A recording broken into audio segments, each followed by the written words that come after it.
Hi friends, welcome back to our YouTube channel Prabhas maths.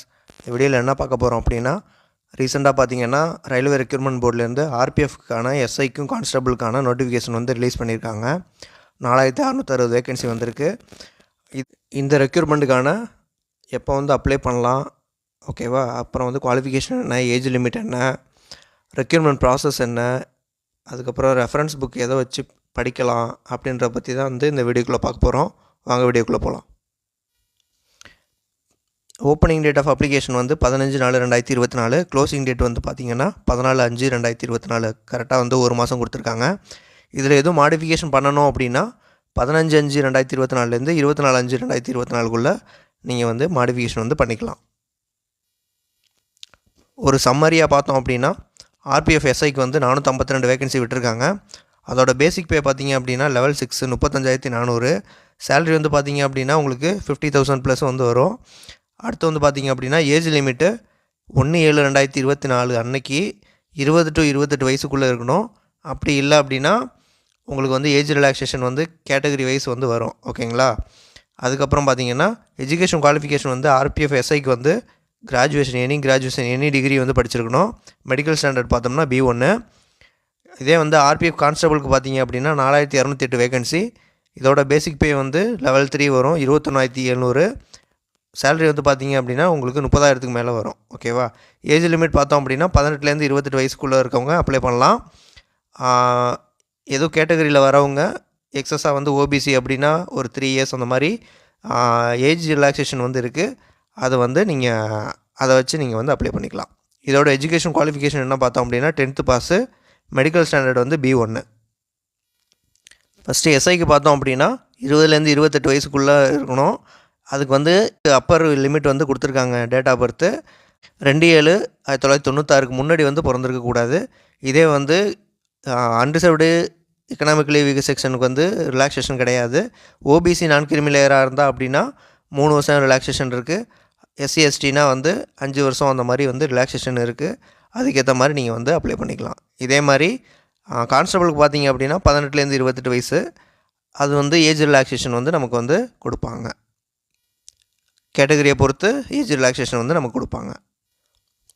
RPF SI constable ரெண்டுக்குமே recruitment process பார்த்தோம் அப்படின்னா apply பண்ணுறது வந்து ஆன்லைன் மோடில் தான் அப்ளை பண்ணணும். அதுக்கப்புறம் பார்த்திங்க அப்படின்னா 2-3 அப்ளிகேஷன் போட்டிங்க அப்படின்னா ரிஜெக்ட் பண்ணிடுவாங்க. ரெக்ரூட்மெண்ட் ப்ராசஸை பொறுத்தளவு பார்த்திங்க அப்படின்னா 3 ஸ்டேஜ் இருக்குது. Computer based test, physical efficiency test, physical measurement test, document verification. இதில் வந்து computer based test examination pattern பார்த்தோம் அப்படின்னா 90 நிமிஷம் 120 கொஸ்டின் கொடுப்பாங்க. கரெக்டாக அடிச்சிங்க அப்படின்னா 1 மார்க்கு. அட்டன் பண்ணாத கொஷினுக்கு வந்து மார்க் கிடையாது. அதுக்கப்புறம் பார்த்திங்கன்னா நெகட்டிவ் மார்க்கிங் வந்து 1/3 வந்து கொடுப்பாங்க. அதாவது 3 கொஷின் வந்து தப்பு பண்ணிங்க அப்படின்னா 1 மார்க் வந்து மைனஸ் பண்ணிப்பாங்க. இது வந்து மல்டிபிள் ஷிஃப்ட்டில் நடந்தது அப்படின்னா அதுக்கு வந்து நார்மலைசேஷன் வந்து கொண்டு வருவாங்க. மினிமம் பாஸ் பர்சன்டேஜ் பார்த்திங்க அப்படின்னா unreserved economically weak section OBC non கிரிமிலேயருக்கு 35%, எஸ்சி எஸ்டிக்கு வந்து பார்த்திங்க அப்படின்னா 30%. சிலபஸ் பார்த்தோம் அப்படின்னா அரித்மெட்டிக்கில் வந்து 35 மார்க்கு, ஜென்ரல் இன்டெலிஜென்ஸ் அண்ட் ரீசனிங்கில் 35 மார்க்கு, ஜென்ரல் அவேர்னஸில் வந்து 50 மார்க்கு. இது வந்து எக்ஸாம் வந்து நீங்கள் வந்து தமிழ்லேயே எழுதலாம். அதனால் வந்து டிஎன்பிசி படிக்கிறவங்க கண்டிப்பாக வந்து இந்த எக்ஸாமுக்கு வந்து அப்ளை பண்ணலாம். ஏன்னா வந்து ஜென்ரல் அவேர்னஸ் வந்து வெயிட்டேஜ் அதிகம், ரீசனிங்கும் மேக்ஸ் மட்டும் எக்ஸ்ட்ரா வந்து பார்க்கணும். மேக்ஸ்லேயும் பார்த்தீங்க அப்படின்னா எஸ்எஸ்சி மாதிரி இதில் அட்வான்ஸ் மேக்ஸ் வந்து கேட்கல, அரித்மெட்டிக் மட்டும்தான் இருக்குது. அதனால் பார்த்திங்கன்னா ரொம்ப ஈஸியாக வந்து இந்த எக்ஸாமுக்கு வந்து படிச்சிடலாம், ஓகேங்களா. அதனால் வந்து டிஎன்பிசி படிக்கிறவங்க கண்டிப்பாக வந்து இந்த எக்ஸாமுக்கு வந்து அப்ளை பண்ணுங்கள். எஸ்ஐக்கு பார்த்தீங்க அப்படின்னா ஃபிசிக்கல் எஃபிஷியன்சி டெஸ்ட்டில் பொறுத்தளவு 1600 மீட்ரு வந்து 6 நிமிஷம் 30 செகண்டில் ஓடணும். அதுக்கப்புறம் லாங் ஜம்ப் பார்த்திங்க அப்படின்னா 12 ஃபீட்டு, ஹை ஜம்ப் பார்த்திங்கன்னா 3 ஃபீட்டு 9 இன்ச்சு. இதே வந்து ஃபீமேலுக்கு பார்த்திங்க அப்படின்னா 800 மீட்டர் ரன் வந்து 4 நிமிஷத்தில் ஓடணும். லாங் ஜம்ப் வந்து 9 ஃபீட்டு, ஹை ஜம்ப் வந்து 3 ஃபீட்டு. ஃபிசிக்கல் மெஷர்மெண்ட் வந்து அந்த இங்கே கொடுத்துருக்க அளவுக்கு வந்து கண்டிப்பாக இருக்கணும். அதுக்கு குறைவாக இருந்தது அப்படின்னா கண்டிப்பாக வந்து ரிஜெக்ட் பண்ணிடுவாங்க. இந்த ஃபிசிக்கல் டெஸ்ட் வந்து கண்டிப்பாக வந்து ரொம்ப ஹார்டாக இருக்கும். அதனால் இதை வந்து நீங்கள் எக்ஸாம் முடித்த உடனே ப்ரிப்பேர் பண்ண ஆரம்பிச்சிங்கன்னா தான் உங்களுக்கு கரெக்டாக வந்து இது வந்து கிளியர் பண்ண முடியும், ஓகேங்களா. இதே மாதிரி கான்ஸ்டபிள் பார்த்திங்க அப்படின்னா மேலுக்கு பார்த்திங்கன்னா 1600 மீட்டர் ரன் வந்து 5 நிமிஷம் 45 செகண்டில் ஓடணும். லாங் ஜம்ப் வந்து 14 அடி, ஹை ஜம்ப் வந்து 4 அடி. ஓகேவா? அடுத்து ஃபீமேல் பார்த்தோம் அப்படின்னா 800 மீட்டர் ரன் வந்து 3 minutes 40 செகண்டு, லாங் ஜம்ப் வந்து 9 ஃபீட்டு, ஹை ஜம்ப் வந்து 3 ஃபீட்டு. இதே மாதிரி ஃபிசிக்கல் மெஷர்மெண்ட்டும் கரெக்டாக வந்து இருக்கணும். இதில் வந்து கம்மியாக இருந்தீங்க அப்படின்னா அவங்க வந்து எலிஜிபிள் கிடையாது. ஓகேங்களா? ஜென்ரல் இன்ஸ்ட்ரக்ஷன் என்ன அப்படின்னா, ஃபைனல் இயர் ஸ்டூடெண்ட்ஸ் வந்து அப்ளை பண்ணலாம். ஆனால் வந்து என்ன அப்படின்னா, அப்ளிகேஷன் க்ளோசிங் டேட்டுக்கு முன்னாடி அவங்களோட ரிசல்ட் வந்து வந்திருக்கணும். ஓகேவா? ஃபைனல் ரிசல்ட்டுக்கு வெயிட் பண்ணுறவங்க அதுக்கப்புறம் வந்து ரிசல்ட் வந்ததுனாலும் அப்ளை பண்ண முடியாது. இதே மெடிக்கல் ஃபிட்னஸில் பார்த்தீங்கன்னா ரெண்டுக்குமே வந்து எஸ்ஐ கான்ஸ்டபிள் ரெண்டுக்குமே வந்து B1 கேட்டகரி தான். இதில் வந்து பார்த்தீங்க அப்படின்னா wearing classes, flat food, knock நீ, ஸ்குவிண்ட் ஐஸு, கலர் பிளைண்ட்னஸ்ஸு இதெல்லாம் இருக்கிறவங்க பார்த்தீங்க அப்படின்னா எலிஜிபிள் கிடையாதுன்னு சொல்லி முன்னாடியே வந்து கொடுத்துருக்காங்க. அதனால் இதெல்லாம் இருக்கிறவங்க அப்ளை பண்ணாலும் கண்டிப்பாக வந்து ரிஜெக்ட் ஆகிருவீங்க. அதனால் இதெல்லாம் செக் பண்ணிவிட்டு அதுக்கப்புறம் வந்து அப்ளை பண்ணுங்கள். இப்போ வந்து பார்த்தீங்க அப்படின்னா எஸ்ஐ கான்ஸ்டபிள் ரெண்டுக்குமே வந்து சேம் சிலபஸ் தான். அரித்மெட்டிக் பார்த்தீங்கன்னா பேசிக் கான்செப்ட் எங்கேருந்து படிக்கலாம் அப்படின்னா NCERT மேக்ஸு 6 to 10, அப்படி இல்லைனா தமிழ்நாடு சமச்சீர் கல்வி 6 to 10 ஸ்கூல் புக் வந்து படிச்சுக்கோங்க. அதுக்கப்புறம் புக்கில் வச்சு எதாவது படிக்கிறேன் அப்படின்னா RS அகர்வால், அப்படி இல்லைனா ராகேஷ் யாதவ் அரித்மெட்டிக் புக் வந்து படிச்சுக்கோங்க. ப்ரீவியஸே கொஸ்டின் பேப்பர் சால்வ் பண்ணி பார்க்குறதுக்கு YCT பப்ளிகேஷனில் RRB மேக்ஸ் வந்து புக் இருக்குது. அதில் வந்து எல்லாமே வந்து சாப்டர் வைஸ் கொடுத்துருக்காங்க. அதனால் அதை வாங்கி நீங்கள் படிங்க. ஏன்னா வந்து YCT ஒரு தடவை வாங்கிட்டீங்க அப்படின்னா வர எல்லா எக்ஸாம், ரயில்வே எக்ஸாம் எல்லாத்துக்குமே வந்து அதை யூஸ் பண்ணிக்கலாம்.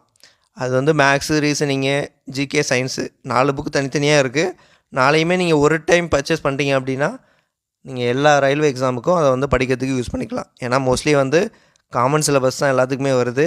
அதனால் நீங்கள் வந்து அந்த புக்கை வந்து வாங்கிக்கோங்க. ஜென்ரல் இன்டெலிஜென்ஸ் ரீசனிங் பார்த்தீங்க அப்படின்னா RS அகர்வால், ராகேஷ் யாதவ் ரீசனிங்கு. அதே மாதிரி ப்ரீவியஸே கொஸ்டின் அப்படின்னா YCT பப்ளிகேஷனில் ரீசனிங்கு. ஓகேங்களா? டெஸ்ட்டு சீரியஸ் அடிக்கிறீங்க அப்படின்னா டெஸ்ட் புக்கில் அடிச்சுக்கங்க. டெஸ்ட் புக்கில் வந்து நல்லா கொடுத்துருக்காங்க. RRB எக்ஸாமுக்கு தனியாக கொடுத்துருக்காங்க, SSCக்குன்னு தனியாக கொடுத்துருக்காங்க. எல்லாத்தையும் வந்து நீங்கள் அரித்மெட்டிக்கு, ரீசனிங்கை பொறுத்தளவு படிச்சுக்கோங்க. ஜென்ரல் அவேர்னஸை பொறுத்தளவு NCERT சயின்ஸ், சோஷியலு 6 to 12 படிச்சுக்கோங்க. அப்படி இல்லை அப்படின்னா தமிழ்நாடு சமச்சீர் கல்வியில் 6 to 12 ஸ்கூல் புக் படிச்சுக்கோங்க. ப்ரீவியஸே கொஷின் பேப்பர் பார்த்திங்க அப்படின்னா YCT பப்ளிகேஷனில் GK அண்ட் சயின்ஸ் வந்து வாங்கிக்கோங்க. ஓகேவா? டெஸ்ட் சீரியஸ் வந்து நார்மலாக டெஸ்ட் புக்கில் வந்து அடித்து பாருங்கள். ஓகேங்களா? அப்படி இல்லை உங்களுக்கு நீங்கள் ஹரிகந்த லூசன்ட் வந்து ஆல்ரெடி படிச்சிருக்கீங்க அப்படின்னா அதை வந்து ரிவைஸ் பண்ணிவிட்டு மீதி வந்து இந்த YCT பப்ளிகேஷன்லேருந்து கொஞ்சம் படிச்சுக்கோங்க. இந்த ரெஃபரன்ஸ் புக்கை நீங்கள் வந்து கரெக்டாக ஃபாலோ பண்ணி படிச்சிங்க அப்படின்னாவே கண்டிப்பாக வந்து ஃபஸ்ட் அட்டம்ப்ட்லேயே வந்து நீங்கள் ஈஸியாக கிளியர் பண்ணிடலாம். 120க்கு ஒரு 100 கொஷின் மேலே 100 கொஷினுக்கு மேலே வந்து எய்ம் பண்ணி படிங்க. அப்படின்னா தான் கண்டிப்பாக வந்து வேலை கிடைக்கும். நீங்கள் இந்த ஒரு டைம் வந்து YCT புக்கு வந்து வாங்கி படிச்சிங்க அப்படின்னா எல்லா ரயில்வே எக்ஸாமுக்கும் அந்த ஒரு YCT புக்கு வந்து 4 புக்கு இருக்குது. அந்த 4 புக்கை பேஸ் பண்ணி தான் வந்து ரயில்வே எக்ஸாமில் ஃபுல்லாகவே கேட்பாங்க. ஏன்னா வந்து ப்ரீவியஸ் இயர் கொஷின் பேப்பரை பேஸ் பண்ணி தான் வந்து ரயில்வே எக்ஸாமில் கேட்டுட்ருக்காங்க. அதனால் நீங்கள் அதை ஃபுல்லாக படிச்சிட்டிங்க அப்படின்னாவே போதும். ஃபஸ்ட் அட்டம்ப்ட்லேயே வந்து நல்லா கிளியர் பண்ணிடலாம். ஓகேங்களா? இதில் எதுவும் டவுட் இருக்குது அப்படின்னா நீங்கள் கமெண்ட் செக்ஷனில் மென்ஷன் பண்ணுங்கள். நான் வந்து உங்களுக்கு ரிப்ளை கொடுக்குறேன். இந்த வீடியோ உங்களுக்கு பிடிச்சிருந்தது அப்படின்னா லைக் பண்ணுங்கள், ஷேர் பண்ணுங்கள், சப்ஸ்கிரைப் பண்ணுங்கள். தேங்க்யூ.